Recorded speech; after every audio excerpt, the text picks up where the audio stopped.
여러분 혹시 이런 생각 해보신 적 있으신가요?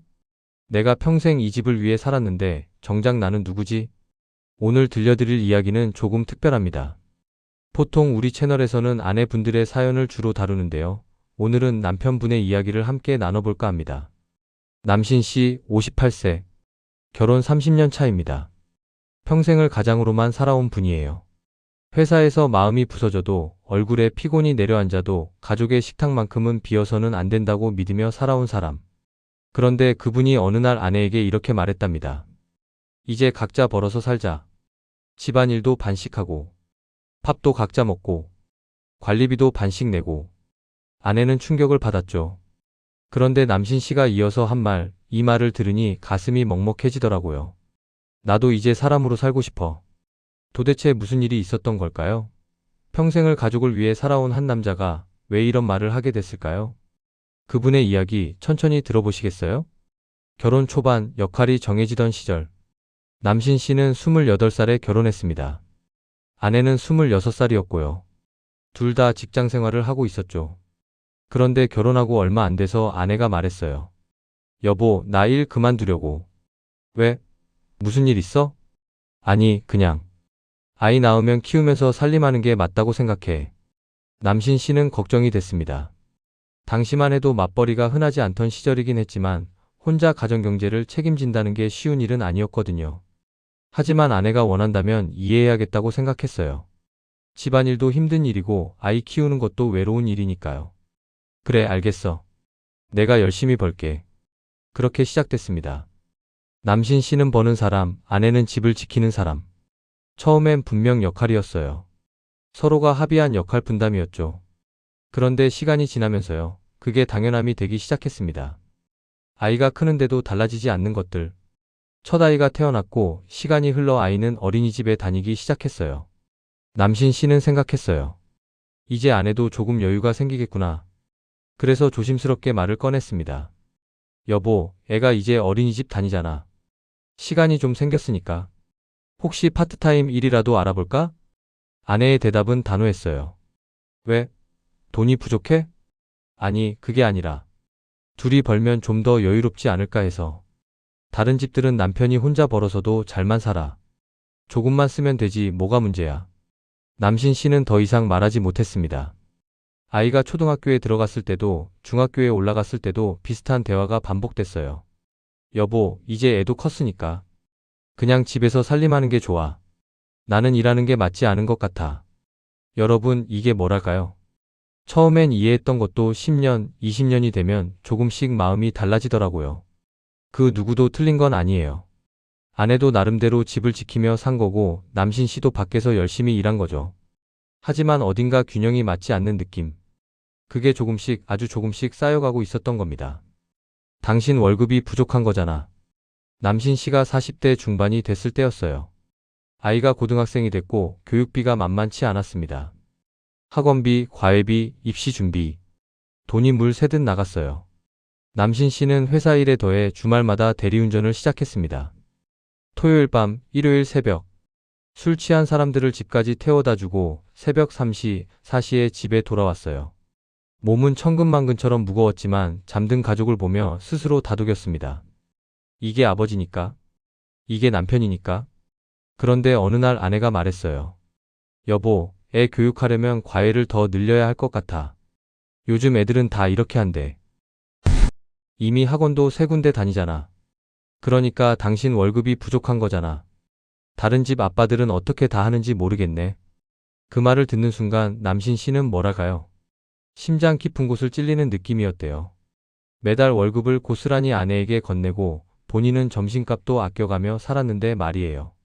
새벽까지 운전대를 잡고 있는 자신을 아내가 알기는 하는 걸까? 그런 생각이 들었답니다. 화장실에 들어가서 세수를 했어요. 거울 속 자신의 얼굴이 너무 낯설더래요. 나는 지금 뭘 위해 사는 걸까? 회사에서의 굴욕. 남신 씨가 50대 중반이 됐을 때입니다. 회사에는 점점 젊은 사람들이 늘어났고 남신 씨 같은 고참은 눈치가 보이기 시작했어요. 구조조정 얘기가 나올 때마다 가슴이 철렁했습니다. 아직 대학생인 아이, 집 대출금. 그만둘 수가 없었죠. 그래서 참았어요. 젊은 상사가 반말을 해도 회식 자리에서 무시당해도 그저 웃으며 넘겼습니다. 어느 날이었어요. 남신 씨가 준비한 서류에 작은 실수가 있었어요. 30대 초반의 팀장이 사무실 한가운데서 소리쳤습니다. 일도 못하면 눈치라도 있어야죠. 월급 도둑이 몇이야? 이러니까 꼰대라는 소리 듣는 거예요. 서류 뭉치를 남신 씨 책상에 던졌어요. 사무실이 조용해졌습니다. 사람들의 시선이 남신 씨에게 쏠렸고 누군가는 눈을 피했어요. 남신 씨는 아무 말도 하지 못했습니다. 그저 고개를 숙이고 서류를 주었죠. 이게 내 모습인가? 58년을 살아오면서 수없이 자존심을 접었지만 그날만큼은 정말 견디기가 힘들었답니다. 여러분 혹시 비슷한 경험 있으신가요? 나이 들어서 직장에서 무시당할 때 그 서러움, 말로 표현할 수 없는 그 마음, 다 알아요. 정말 힘들죠. 그날 저녁 집에 돌아왔을 때 퇴근길 남신 씨는 지하철에 멍하니 앉아 있었어요. 사람들이 오가는데 아무것도 보이지 않았답니다. 그저 창밖만 바라보며 생각했죠. 집에 가면 괜찮아질까? 현관문을 열었습니다. 거실에서 TV 소리가 들렸어요. 소파에는 아내가 담요를 덮고 잠들어 있었고요. 부엌을 봤습니다. 텅 비어 있었어요. 아내가 눈을 떴어요. 왔어? 오늘 밥을 못했는데. 피곤해서 좀 누웠더니 그만. 배달시킬까? 남신 씨는 대답하지 않았어요. 기운이 너무 빠져서 말이 나오지 않았거든요. 냉장고를 열었습니다. 소주 한 병을 꺼냈어요. 식탁에 앉아 소주를 따랐습니다. 잔을 들었다가 내려놓았다가를 반복했어요. 그때 문득 이런 생각이 들었답니다. 나는 평생을 이 가족을 위해 살았는데 도대체 누가 나를 지켜줬지? 회사에서 무너졌을 때 집이 위로가 돼줬나? 아내가 물어본 적이 있었나? 오늘 힘든 일 없었어? 괜찮아? 아이가 안아준 적이 있었나? 아빠, 고생 많으셨어요. 돈을 벌어오는 건 당연한 일이었고, 피곤한 건 참아야 하는 일이었고, 힘든 건 말하면 안 되는 일이었어요. 남신 씨는 그날 밤 처음으로 울었답니다. 소리 안 나게 식탁에 엎드려서. 각자 벌어서 살자. 다음날 아침이었어요. 남신 씨는 평소처럼 회사 갈 준비를 하고 있었는데 아내가 말했어요. 여보, 이번 주말에 애 친구 엄마가 골프 가자는데 나도 레슨 좀 받을까봐. 요즘 주변에서 다들 치더라. 그 순간이었어요. 남신 씨가 넥타이를 매다가 손을 멈췄답니다. 여보. 응? 나 이제 혼자 벌기 힘들어. 뭐? 이제 각자 벌어서 살자. 집안일도 반씩 하고, 밥도 각자 먹고, 관리비도 반씩 내고. 아내는 깜짝 놀랐어요. 갑자기 무슨 소리야? 30년을 이렇게 살아왔는데? 남신 씨는 조용히 아주 담담하게 말을 이어갔습니다. 30년을 이렇게 살았으니까 이제 그만하고 싶어. 나도 이제 사람으로 살고 싶어. 사람으로 살다니 그게 무슨 말이야? 나도 집에 들어왔을 때 밥이 있었으면 좋겠고 힘들 때 괜찮아? 하는 말 듣고 싶고 가끔은 쉬고도 싶어. 그게 이상한 거야? 아내는 말문이 막혔어요. 당신이 돈을 벌어온 건 당연한 거였어? 내가 집안일 한 건 당연한 거고, 그럼 우리 둘 다 당연한 걸 하면서 산 건데 왜 나만 계속 더 해야 해? 이제 우리 공평하게 살자. 서로 똑같이 책임지고 똑같이 쉬고. 그게 부부 아니야? 아내의 충격과 반응. 아내는 며칠 동안 말을 하지 않았어요. 남신 씨도 말을 하지 않았고요. 일주일쯤 지났을 때 아내가 먼저 말을 꺼냈습니다. 당신 진심이야? 응. 그럼. 나보고 지금 나가서 일자리를 구하라는 거야? 30년 만에? 힘들면 천천히 해도 돼. 하지만 이제 각자 자기 인생은 자기가 책임지면서 살았으면 좋겠어. 나는 당신이 가장으로서 역할을 다해준 거라고 생각했어. 고마웠어, 정말로. 나도 알아. 그런데 고마움만으로는 안 되더라. 나도 인간이잖아. 나도 지치고 무너지고 힘들어. 아내의 눈에 눈물이 고였어요. 그럼, 우리 이혼하자는 거야? 남신 씨가 고개를 저었습니다. 이혼하자는 게 아니야. 제대로 살자는 거야. 서로를 사람으로 대하면서. 그가 깨달은 것들. 남신 씨는 그동안 자신이 왜 이렇게 힘들었는지 곰곰이 생각해 봤답니다. 그리고 깨달았어요. 자신이 가장이라는 역할에 갇혀서 남신이라는 사람으로 살지 못했다는 것을요. 여러분, 우리 세대는 그렇게 배웠잖아요. 남자는 밖에서 돈을 벌어오는 게 책임이고 여자는 집에서 살림하는 게 의무라고. 그게 당연한 줄 알았어요. 모두가 그렇게 사니까. 하지만 당연함 속에서 사람은 사라지더래요. 남편이라는 이름, 아버지라는 이름, 가장이라는 이름 뒤에 가려져서 나라는 사람이 보이지 않게 되는 거죠. 남신 씨는 친구들을 만나서 얘기를 나눠봤어요. 비슷한 나이의 남자들, 다들 고개를 끄덕이더래요. 형, 나도 그래. 집에서는 그냥 월급 입금하는 기계 같아. 나는 명절 때 처가 가면 사위로만 취급받고 집에서는 돈 벌어오는 사람으로만 보이더라. 아내한테 오늘 힘들었어 했더니 나도 힘들어 하더라. 그래서 그냥 입 다물었지. 여러분, 이게 한두 사람만의 이야기가 아니에요. 통계를 보면요. 50대 남성의 우울증 비율이 다른 연령대보다 높다고 해요. 그런데 병원 가는 비율은 제일 낮고요. 왜 그럴까요? 남자가 무슨 우울증이야, 가장이 약한 모습 보이면 안 돼, 이런 생각 때문이래요. 그렇게 혼자 삭히다가 어느 순간 확 무너지는 거예요. 심리학자들이 말하는 것. 남신 씨의 이야기를 듣고 있으니 정서적 방치라는 말이 떠올랐어요. 가정 안에서 경제적으로는 돌봄을 받지만 감정적으로는 돌봄을 받지 못하는 상태를 말하는 거죠. 집에 돈은 들어오지만 당신 오늘 어땠어? 힘든 일 없었어? 괜찮아? 이런 말은 없는 거예요. 그런 상태가 오래 지속되면 사람은 점점 감정이 메말라 간대요. 더 이상 자신의 감정을 표현하지 않게 되고 나중에는 자기 감정이 뭔지조차 모르게 되는 거죠. 남신 씨가 바로 그랬던 거예요. 30년 동안 힘들다, 외롭다, 서럽다 이런 감정을 꾹꾹 눌러 담으며 살았더니 어느 순간 자기가 누군지 모르게 된 거죠. 또 하나 생각해 볼 게 있어요. 역할의 고착화라고 할까요? 처음엔 합의된 역할 분담이었는데 시간이 지나면서 그게 고정되고 바꿀 수 없는 것이 되어버리는 거예요. 남편은 무조건 돈을 벌어야 하고 아내는 무조건 집을 지켜야 하고 그 역할을 벗어나면 뭔가 잘못된 것처럼 느껴지는 거죠. 하지만 여러분 생각해 보세요. 30년 전과 지금이 같은가요? 아이가 어릴 때와 다 큰 지금이 같은가요? 상황은 변했는데 역할은 그대로면 그게 맞는 걸까요? 이게 과연 특별한 이야기일까요? 혹시 나도 그래 하시는 분 계시면요. 손 한번 들어보세요. 마음속으로라도요. 남편분들도 아내분들도 나는 평생 이렇게 살았는데 뭐가 문제야? 이렇게 생각하실 수도 있어요. 틀린 말 아니에요. 여러분 모두 열심히 사셨어요. 정말로요. 하지만 열심히 살았다고 해서 그게 꼭 행복한 건 아니잖아요. 힘들면 힘들다고 말할 수 있어야 하고, 외로우면 외롭다고 표현할 수 있어야 하고, 지치면 쉴 수 있어야 하는 거 아닐까요? 가족이라는 이름으로, 부부라는 이름으로 모든 걸 참고 견뎌야 하는 건 아니라고 생각해요. 남신 씨의 말처럼요. 우리 모두 역할이 아니라 사람으로 살 권리가 있는 거죠. 그 이후 두 사람은 남신 씨와 아내는 이혼하지 않았어요. 대신 새로운 방식으로 살기 시작했답니다. 아내는 처음엔 망설였지만 결국 마트에서 파트타임 일을 시작했어요. 하루 4시간, 주 5일. 처음엔 어색했대요. 30년 만에 나가서 일하는 거니까요. 하지만 시간이 지나면서 아내에게도 변화가 생겼어요. 여보, 일하고 나니까 집에서만 있을 때보다 기분이 나은 것 같아. 사람들이랑 얘기하고 돈도 내가 벌고. 남신 씨는 회사 일을 조금 줄였어요. 대리운전도 그만뒀고요. 대신 저녁에는 집에서 밥을 해먹기 시작했어요. 처음엔 라면이었지만 점점 간단한 찌개도 끓이고요. 아내가 늦게 들어오는 날이면 남신 씨가 먼저 밥을 차려놓고 기다렸어요. 당신이 밥을 했어? 응. 김치찌개인데 짜지 않아? 맛있어.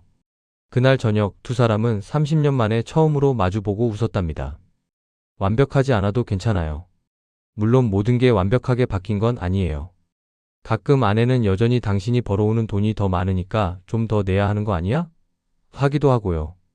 남신 씨도 가끔은 내가 왜 설거지까지 해야 해 하는 마음이 들 때가 있대요. 하지만 예전과 다른 게 있어요. 이제는 서로 얘기를 한다는 거죠. 나 오늘 회사에서 이런 일 있었어. 속상해. 나도 오늘 마트에서 손님한테 혼났어. 기분 안 좋아. 그랬구나. 힘들었겠다. 그 한마디 힘들었겠다는 그 한마디가 서로를 버티게 해준대요. 여러분, 이게 정답이라는 건 아니에요.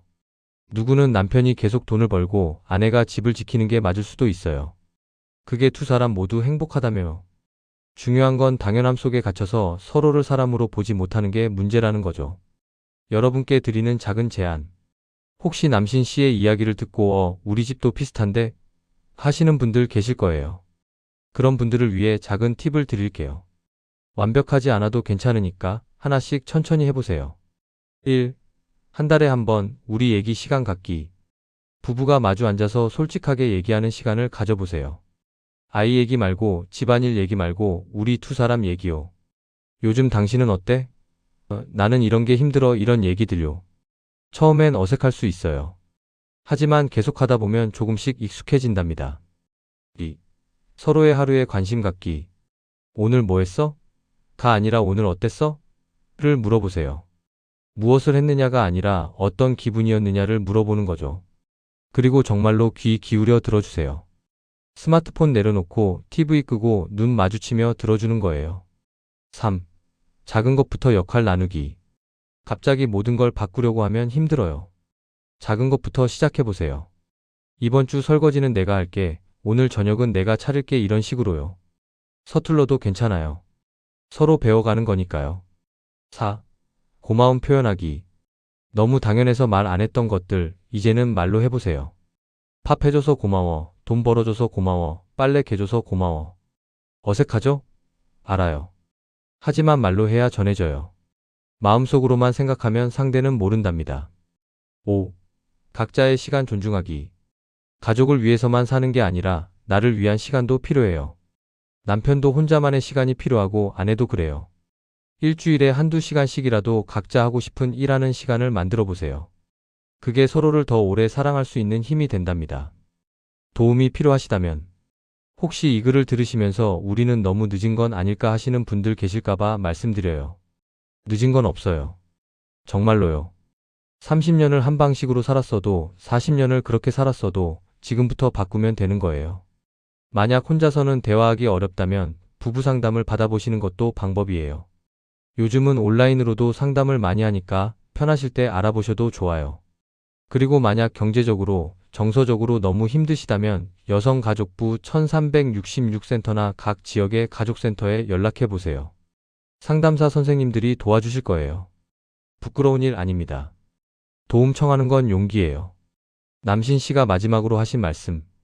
남신 씨와 통화를 마칠 때 이런 말씀을 하시더라고요.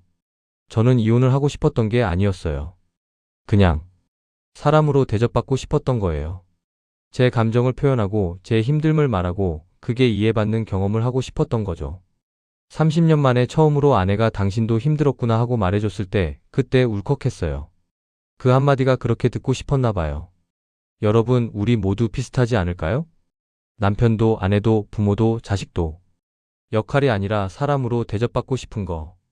당연함 속에 묻히지 않고 나의 감정이 존중받는 걸 원하는 거. 그게 그렇게 큰 욕심일까요? 아니라고 생각해요. 마무리하며 오늘은 조금 특별한 이야기를 나눴습니다. 보통은 아내의 목소리를 들려드렸는데 오늘은 남편의 목소리였어요. 하지만 결국 하고 싶은 말은 같아요. 가정은 누가 더 많이 희생하는 곳이 아니라 서로가 서로의 삶을 지켜주는 곳이어야 한다는 것. 아무리 오래 함께 살아도 노력과 고마움이 당연함이 되는 순간 관계는 천천히 무너진다는 것. 한 사람만 희생하는 결혼은 결국 그 사람을 기계로 만들고 기계는 언젠가 멈춘다는 것. 여러분, 우리 모두 각자의 속도로 나아가고 있습니다. 완벽하지 않아도 괜찮아요. 서툴러도 괜찮아요. 중요한 건 멈추지 않는 거예요.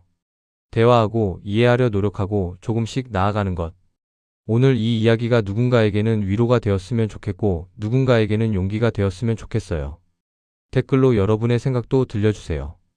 공감하셨거나 비슷한 경험 있으시거나 하고 싶은 말씀 있으시면 편하게 남겨주세요. 다음 영상에서는 또 다른 인생 이야기로 찾아뵙겠습니다. 여러분의 인생 2막 진심으로 응원합니다.